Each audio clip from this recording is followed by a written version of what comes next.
নমস্কার। আলো পৃথিবীর ট্যাবলয়েড থেকে আমরা রাহুল দাশগুপ্তের একটা দীর্ঘ কবিতা আমরা পড়ব বলে আজকে মনস্থ করেছি, কিন্তু কতটা সঠিক পড়তে পারবো সেই নিয়ে আমার একটু ভয় কাজ করছে মনের মধ্যে। কারণ আমার নজর একটু অস্পষ্ট, ঠিকমতো করে দেখতে পাই না। দ্বিতীয়ত, কবিতা পড়তে গিয়ে কবিকে অতিক্রম করে গিয়ে আমি নিজে কিছু বলে ফেলার আমার একটা বদ অভ্যাস আছে। আমি জানতে পারলেই সেটাকে সংশোধন করি।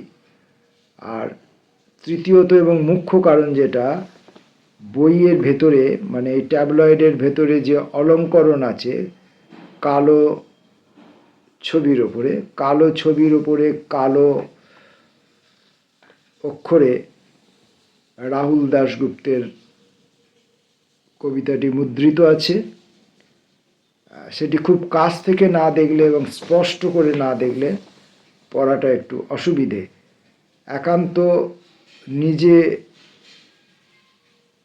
ব্যক্তিগতভাবে পড়লে কোনো অসুবিধা হবে না, কিন্তু ভিডিও করার জন্যে পড়তে গেলে একটু অসুবিধা হওয়ার কথা। আমি চেষ্টা করছি, যদি সফল না হই তাহলে আমি এটা ডিলিট করে দেব। রাহুল দাশগুপ্তের কবিতা অলৌকিক প্রয়াণ। ঘুমের মধ্যেই সে মরে যায়, স্বপ্নের মধ্যেই। তার মুখে তখন লেগে থাকে অদ্ভুত এক প্রশান্তি। মৃত্যুর মুহূর্তে হয়তো কোনো স্বপ্ন দেখেছিল সে। খুব আরাম লাগছিল তার, যেন মস্ত একটা নরম বালিশের ভেতর তলিয়ে যাচ্ছিল সে। তুলোর গভীরে ভেসে বেড়াচ্ছিল, আর অজস্র বুদবুদ ছুঁয়ে ছুঁয়ে যাচ্ছিল তাকে। ঠিক তখনই অদ্ভুত এক কালো ছায়া এসে দাঁড়িয়েছিল তার সামনে। তার খুব বিশ্রী লেগেছিল। সে চেয়েছিল ছায়াটা সরে যাক, চিৎকার করে উঠতে চেয়েছিল সে, কিন্তু সে পারছিল না। যেন বোবা হয়ে গিয়েছিল তার ভিতরটা। আর সেই ছায়াটা হঠাৎ ঝুঁকে পড়েছিল তার ওপর, আর একটা জং ধরা ঘড়ি দেখিয়ে মুচকি হেসেছিল। তার অস্বস্তি বাড়ছিল খুব। ছায়াটা হঠাৎ আরও কিছুটা ঝুঁকে তার গলাটা চেপে ধরেছিল সামান্য কয়েকটা মুহূর্ত। সে টুঁ শব্দ করার সময় পায়নি, কিন্তু ঠিক তার আগের মুহূর্তেও সে বিশ্বাস করতে পারেনি আসলে সে মরে যাচ্ছে। তার মনে হয়েছিল এ যেন আরও একটা খেলা, নতুন কোনো খেলা, যা তাকে শিখে নিতে হবে। আসলে ভিতরে ভিতরে সে একটা শিশুই রয়ে গেছিল। সেও মরে যেতে পারে, এ তার কাছে ছিল সম্পূর্ণ অবিশ্বাস্য। সে ভাবতেই পারেনি তার হাতে আর একদম সময় নেই, অথচ তার চারপাশে সকলেই ফিসফিস করছিল, একে অপরের কানের কাছে মুখ এনে ঠোঁট ঠেকিয়ে কি যেন শলা পরামর্শ করছিল। তাদের আচরণ ছিল সন্দেহজনক, কিন্তু হয়তো তার শৈশব ঘোচেনি বলেই সে কাউকে সন্দেহ করেনি। শুধু নিষ্পাপ চোখে তাদের দিকে তাকিয়ে থাকত, বুঝতে চাইত তাদের। তার মনে হতো তারা যেন কিছুর অপেক্ষায় আছে, যেন কিছু ঘটতে চলেছে। তারা সে কথা জানে, কিন্তু তবু সে কাউকেই সন্দেহ করত না। নিছক মুচকি হেসে পাশ ফিরে শুতো, আর তলিয়ে যেতে চাইতো গভীর কোনো স্বপ্নে, যে স্বপ্নে রয়েছে শুধু জীবন। তার নিজের জীবন, তার দেখা মানুষের জীবন, আর শৈশব থেকে এই প্রৌঢ় বয়স মানুষকে সে ভালোবাসত। মানুষের লড়াই ও প্রতিবাদকে সততা ও কর্তব্যের সঙ্গে কোনো আপোষ করতে সে রাজি ছিল না। কারো কোনো দুঃখ বঞ্চনা সইতে পারত না। কেউ অসুস্থ হলে ছুটে যেত, কেউ বিপদে পড়লে সাহায্য চাইলে দৌড়ে যেত। অসহায় বিপন্ন আর্ত মানুষের কথা ভেবে তার প্রাণ কেঁদে যেত। অথচ সে একা হয়ে যাচ্ছিল, ভেতরে ভেতরে খুব একা। লোকে তাকে দেখে করুণা করত, মজা পেত। সে কিছুই বুঝতে পারত না, কাউকেই সন্দেহ করত না। জীবনের প্রতি তার ছিল গভীর আস্থা। সে ভাবত সবাই তাকে ছেড়ে গেলেও জীবন তার পাশে থাকবে, জীবন তাকে ছেড়ে যেতে পারে না। মৃত্যু যত এগিয়ে আসছিল তার দিকে, তত সে আঁকড়ে ধরছিল জীবনকে। জীবন তার কাছে আসতো ছদ্মবেশে, আর তার চারপাশে ভেসে বেড়াতো নানা রঙিন স্বপ্ন। ওই স্বপ্নগুলোই ছিল তার লড়াই, তার প্রতিবাদ, তার আস্ফালন। তার চারপাশে গড়ে তুলত প্রাচীর। মৃত্যু তো আগেও এসেছে আর ফিরেও গেছে বারবার। সে সাবধানী হয়ে উঠেছিল, নিশ্চিন্ত হতে চাইত। কিন্তু একদিন এলো সেই অতর্কিত অমোঘ আঘাত। লোকে এখন তাকে দেখছে প্রাণহীন, কিন্তু সে তো স্বপ্ন দেখেই চলেছে, অন্তহীন, ধারাবাহিক, অনিঃশেষ এক স্বপ্ন। সে জানে এই স্বপ্ন কোনোদিন ফুরোবার নয়। সে এখন নিশ্চিন্ত। সে যত তলিয়ে যাচ্ছে নরম গহন এক অন্ধকারের ভিতর, তত অদ্ভুত এক প্রশান্তি ছড়িয়ে পড়ছে তার মুখে। মুচকি হাসছে সে। কত যন্ত্রণার পর তার ঠোঁটের কোণে লেগে আছে এক চিলতে হাসি। তার মুখ হয়ে উঠেছে এক প্রাচীন সমাধি ক্ষেত্রের মতো।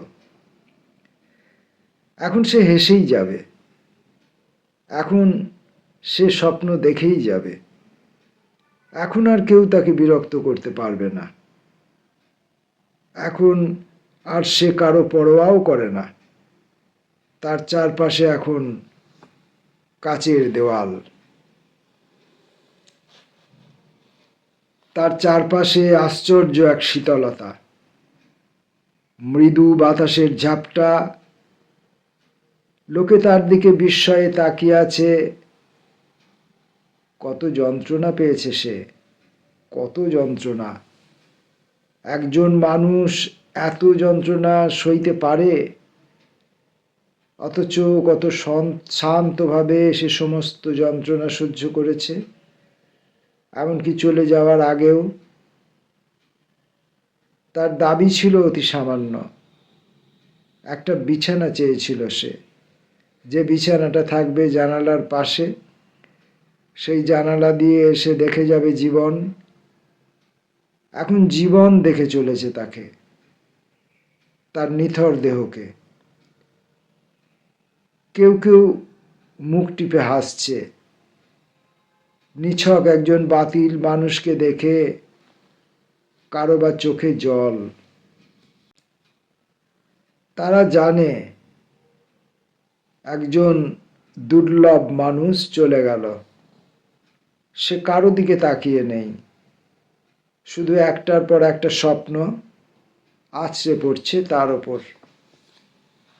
আর তার সারা মুখে ছড়িয়ে পড়ছে আশ্চর্য এক প্রশান্তি। তার আত্মার ভিতর সারা জীবন যে প্রশান্তিকে সে বহন করে গেছে, সেই প্রশান্তি আজ বেরিয়ে এসেছে। তার মুখের উপর বিছিয়ে দিয়েছে নিজেকে, যেন সে ফিরে গেছে শৈশবে। হারিয়ে গেছে মধুর কোনো স্মৃতির ভিতর, মজে গেছে নিষ্পাপ কোনো খেলায়, আগুনে পুড়ে পুড়ে একটু একটু করে সারা জীবন ধরে সে অর্জন করেছে এই প্রশান্তি। দূষিত পৃথিবীর চালাক মানুষেরা তাই আশ্চর্য হয়ে গেছে, তার দিকে তাকিয়ে আছে বিস্ময়ে। তাদের চোখে সে ক্রমেই দুর্বোধ্য ও অচেনা হয়ে উঠছে। সে ওসব কিছুই গ্রাহ্য করছে না। সারা জীবন মানুষকেই সে আঁকড়ে থাকতে চেয়েছিল, নিজের লতা পাতা শেকড় বাকড় দিয়ে জড়িয়ে বাঁচতে চেয়েছিল, কিন্তু একটু একটু করে একা হয়ে যাওয়াকে ঠেকাতে পারেনি। স্বার্থান্ধ চতুর হিসাবী মানুষেরা তাকে বাতিল করে দিয়েছিল। এখন একাকিত্বকে সে আর ভয় করে না। সে একা হয়ে গেছে ঠিকই, চূড়ান্ত একা, কিন্তু নিজেকে এখন সে পেয়েছে হাতের মুঠোয়। যে জীবন সে অপরের জন্য বিলিয়ে দিতে চেয়েছিল, সেই জীবন আবার ফিরে এসেছে তার নিজের কাছে। সেই জীবন আর ফুরোবার নয়। অজস্র স্বপ্নের ভিতর ব্যাপ্ত হয়ে আছে সে জীবন, অন্তহীন সময়ের ভিতর ব্যাপ্ত হয়ে আছে সে জীবন। সে এখন তলিয়ে যাচ্ছে। তার চারপাশে কত কত নক্ষত্র, তাদের স্নিগ্ধ আলো আর গহন রহস্যময় এক অন্ধকার, নরম শীতল তুলোর মতো সেই মুঠো মুঠো স্বপ্নের স্পর্শে কি আরাম এখানে। যেন কেউ মুঠো ভর্তি ফুল ছড়িয়ে দিচ্ছে, আর অদ্ভুত এক প্রশান্তি যা শুধুমাত্র সমাধিক্ষেত্রেই পাওয়া যায়, ছড়িয়ে পড়ছে তার সারা মুখে। সে মেতে উঠছে নতুন নতুন খেলায়, কখনো হাত বাড়িয়ে দিচ্ছে শৈশবের দিকে, কখনো চকিতে ভেসে উঠছে কোনো বন্ধুর মুখ, কখনো শুনতে পাচ্ছে নিছকই স্কুটারের শব্দ, খুব প্রিয় শব্দ যা তাকে নিয়ে যাচ্ছে নদীর দিকে। কখনো সমুদ্রের ধারে বালির মধ্যে বসে আছে সে, তার দিকে দুহাত বাড়িয়ে ছুটে আসছে তার একমাত্র মেয়ে। তার মুখে ফুটে উঠছে সরল নির্মল নিষ্পাপ এক হাসি।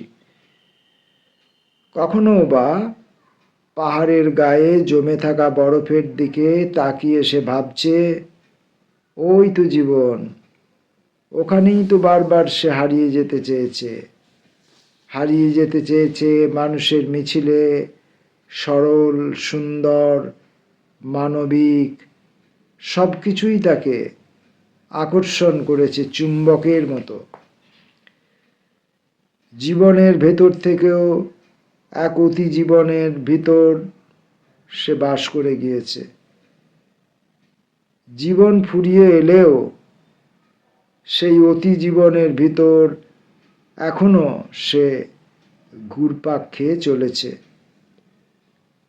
যারা তার দিকে তাকিয়ে মৃত্যুকে দেখতে চেয়েছিল, তাদের সকলেরই ভিতরে শোকের বদলে তাই জেগে উঠছে বিস্ময়। তার ধারে কাছে মৃত্যু ছিল না কোথাও। জীবন থেকে আরো বড় এক জীবনের দিকে শুধু ছিল এক ভেসে চলা অন্তহীন স্বপ্নের দিকে। অলঙ্করণ লি টেলর। এখন এই যে কবিতাটি আমরা পড়লাম এবং পড়ার আগে আশঙ্কা প্রকাশ করছিলাম যে আমি ঠিক করে পড়তে পারবো কিনা, কারণ একটি কালো রঙের ছবির ভেতর অলঙ্করণের উপরে কালো অক্ষরে কবিতাটিকে মুদ্রণ করা হয়েছে। তো এই কালো রঙের অলঙ্করণের উপর কালো অক্ষর দিয়ে মুদ্রণ করার উদ্দেশ্যটা বোঝা গেল, কিন্তু অসুবিধা আমার যেটুকু হবার আশঙ্কা আমি করেছিলাম সেটুকু হয়েছে। হয়তো ততটা পরিমাণে হয়নি, হয়তো কিছুটা কম হয়েছে, হয়তো পড়তে গিয়ে দু একটা জায়গায় ভুল পড়েছি, বা এই কবির এই যে অলৌকিক প্রয়াণ, সেই অলৌকিক প্রয়াণের মধ্যে যন্ত্রণাই থাক, সৌন্দর্যই থাক, প্রশান্তিই থাক, বা কোনো এক বিস্ময়কর নতুন আবিষ্কারই থাক, যাই থাক না কেন, সেটাকে কবিতার ভেতর থেকে আমি ঠিকমতো করে ছুঁতে পারিনি, বা আপনাদের কাছে ঠিকমতো করে প্রকাশ করতে পারিনি বলেই আমার মনে হচ্ছে। সে কারণে ক্ষমা চেয়ে রাখা অনিবার্য। নমস্কার।